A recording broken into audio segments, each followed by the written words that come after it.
هغه دا دې روان یو په دغسې رکشا کې او راپسې شئ چې دا د رکشې خوند هم وګورو.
په دې رکشا کې چکر وهو صاحب حاجي صاحب خو لږ چکر راکړه او دلته چې ګوره یو چا ودرولو نو دا سړی چې دی دلته مسؤول دی البته دی د کار په برخه کې دی. اوس مې پوښتنه ترې وکړه مالکات څنګه دی امنیت څنګه دی کیسه څنګه ده.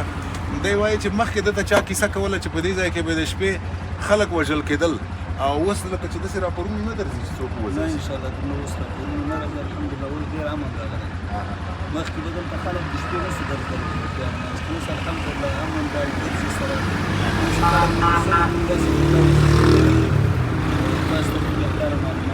الحمدلله امن راغلی. خوشحاله شوم چې تاسو سره مو ډېره مننه.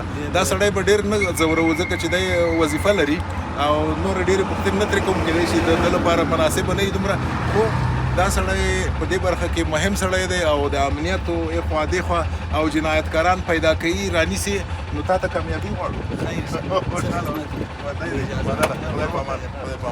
نو ورځو لږ چکر نور هم وهو له خیره حاجي صاحب لاړ به شو همغه ځای ته بېرته ځانونه ورسوو او بس نو راسره شئ او نور به هم لږ سیل وکړو.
حاجي صاحب خو چکر راکړه او ښار یې راباندې ولید خوند یې وکړه.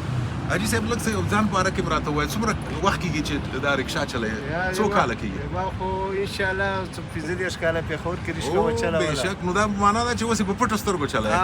اوس له خیره سره کم 2 کاله مې کېږي میاشت کابل ته راغلی یم دا کال دلته میاشت نه زیات شو دغه رکشا دلته چلوم. دا نو په دې هغه کې ته هم راغلی په اصطلاح راشړلی یې؟ نه خپله زه په خپله خوښه راغلی یم. زه په پاکستان دغه لانجې چې راغلې نه هلته څه خلک په همغه کې ته هم برابر سوې؟ نه نه د لانجو نه زه څه لږ مخکې راغلی یم هغه ټیم کې چې و داسې خاص څه نه و د تګ راشړلو. نو دا د رکشا خبره چې تا وکړله په پېښور کې چلول اسان دي که په کابل کې؟